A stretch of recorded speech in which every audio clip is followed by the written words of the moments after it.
നമസ്കാരം. ഇന്ന് പയ്യന്നൂർ കണ്ടങ്കാളിയിലെ ആവണിക്കുഞ്ഞിനെ കാണാനാണ് എത്തിയിരിക്കുന്നത്. അമ്മ ജലജ കെ മുല്ലക്കോട് എഴുതിയിരിക്കുന്ന കവിതകൾ, 2 കവിതാ സമാഹാരങ്ങൾ ഇതിനോടകം പ്രസിദ്ധീകരിച്ചിട്ടുണ്ട്. ആ കവിതകളൊക്കെയും ആവണിക്ക് മനഃപ്പാഠമാണ്.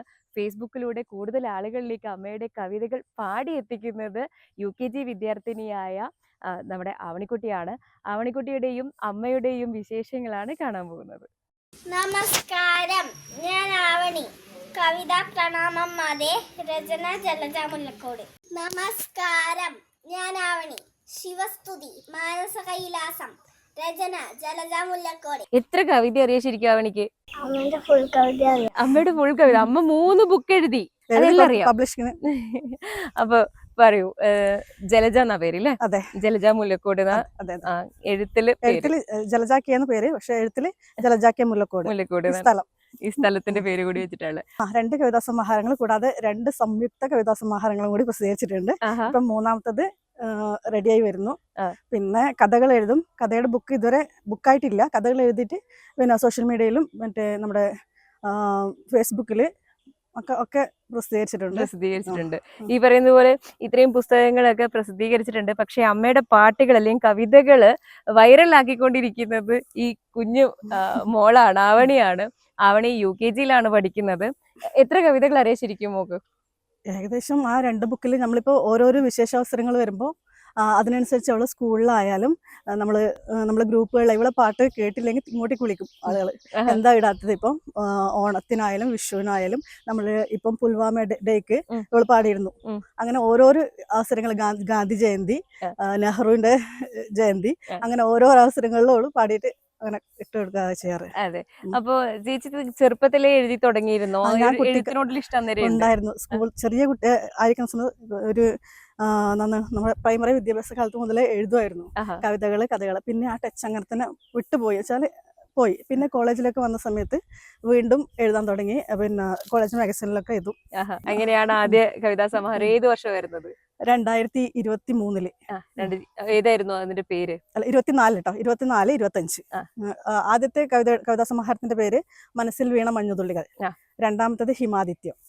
പിന്നെ ഇപ്പോഴ് എഴുതിയത് മാനസ മുരളീനാഥം. അതാണ് ഇനിയിപ്പോ പബ്ലിഷ് ചെയ്യാനിരിക്കുന്നത്. സംയുക്ത കവിതാ സമാഹാരത്തിന്റെ പേര് ആദ്യത്തിന്റെ കലഹിക്കുന്ന അക്ഷരങ്ങള്, 2ാമത്തത് അക്ഷരായണം സാഹിത്യ സദസ്.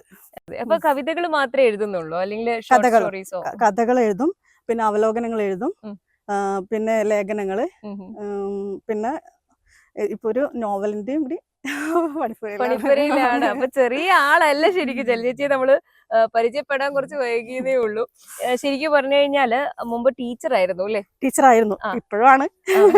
എവിടെയായിരുന്നു വർക്ക് ചെയ്തോണ്ടിരുന്നത്? ഹിന്ദി വിദ്യാപീഠത്തില് ടീച്ചറായിരുന്നു കുറെ വർഷം. അപ്പൊ പിന്നീട് ഇവള് പ്രസവിച്ച കുറച്ച് മാറി നിന്നേ ഉള്ളൂ. അതെ, ഇനിയും ടീച്ചിങ് ഫീൽഡിലേക്ക് തന്നെ പോകാനാണ് ആഗ്രഹം. ഹിന്ദി BEd ആണ്.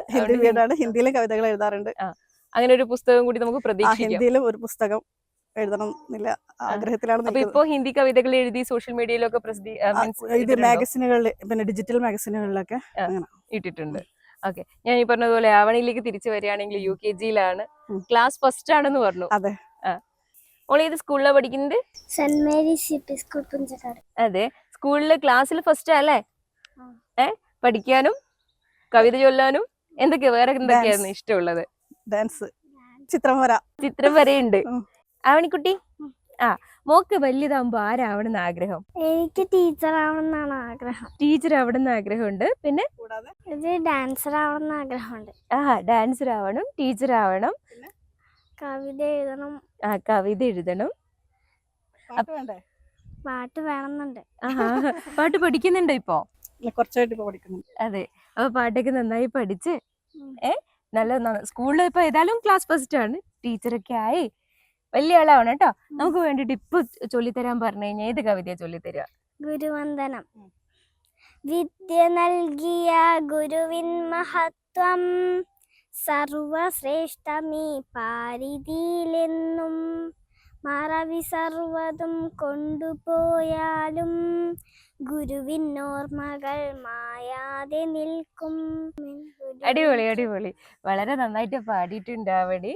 ഇപ്പൊ പുതിയ കാലത്ത് എല്ലാവരും ഫോണിലൊക്കെ ആണ്. അപ്പൊ കിട്ടുന്ന പുസ്തകങ്ങളൊക്കെ വായിക്കാനും എഴുത്തുകാരി ആവണം, ടീച്ചർ ആവണം, നാടൻ പാട്ട് നാടൻ പാട്ട് പാടുവോ? എന്തൊക്കെ ആഗ്രഹിക്കുകയൊക്കെ ചെയ്യുന്നത് വലിയ സന്തോഷം തരുന്ന നമ്മളാൽ കഴിയുന്ന രീതിയിൽ ആവണിക്കുട്ടിക്ക് നല്ല പ്രോത്സാഹനമാണ് നൽകേണ്ടത്. ജലജേച്ചിനെ തേടി അവാർഡുകൾ ഏതെങ്കിലും ഇതുവരെ വന്നോ? വന്നു. ആ. ആദ്യത്തെ കവിതാ സമാഹാരത്തിന് തന്നെ എനിക്ക് തുളുനാട് കൂർമ്മൽ എഴുത്തച്ഛൻ അവാർഡ് കിട്ടി. ആഹാ. പിന്നെ മത്സരങ്ങളിൽ ഞാൻ പങ്കെടുക്കാറുണ്ട്. അതിന് ഫസ്റ്റും സെക്കൻഡും തേർഡും ഒക്കെ പ്രൈസൊക്കെ കിട്ടാറുണ്ട് ഇടയ്ക്കിടെ. ആഹാ. അതൊക്കെ തന്നെയാണ് വലിയ സന്തോഷം അല്ലേ? അതെ. ഇനി എന്തൊക്കെയാണ് ഭാവിയിലേക്ക് ആഗ്രഹങ്ങൾ? എഴുത്തുമായി മുന്നോട്ട് പോകണം തന്നെയാണ് ആഗ്രഹം. അത് കഥയായാലും നോവലായാലും കവിതയായാലും പിന്നെ അവലോകനങ്ങൾ അതൊക്കെ നമുക്ക് ജനങ്ങളിലേക്ക് എത്തിക്കാൻ കഴിഞ്ഞാൽ ഭയങ്കര ഭാഗ്യമാണ്. ആഹാ. അതുമായി മുന്നോട്ട് പോകണം തന്നെയാണ് ആഗ്രഹം. തീർച്ചയായിട്ടും ഹിന്ദിയിലുള്ള കവിതകളുടെ രചനയും ഹിന്ദി. മലയാളത്തിലുള്ള ഈ രചനകളൊക്കെ നടക്കട്ടെ. ഒരുപാട് അവാർഡുകൾ ഇനിയും തേടിയെത്തട്ടെ എന്നൊക്കെ ആത്മാർത്ഥമായി ആശംസിക്കുകയും ചെയ്യുന്നു. ഈ ഒരു ഏറ്റവും അടുത്ത് തന്നെ സ്കൂളിലും കയറുമല്ലോ അല്ലെ? കയറും.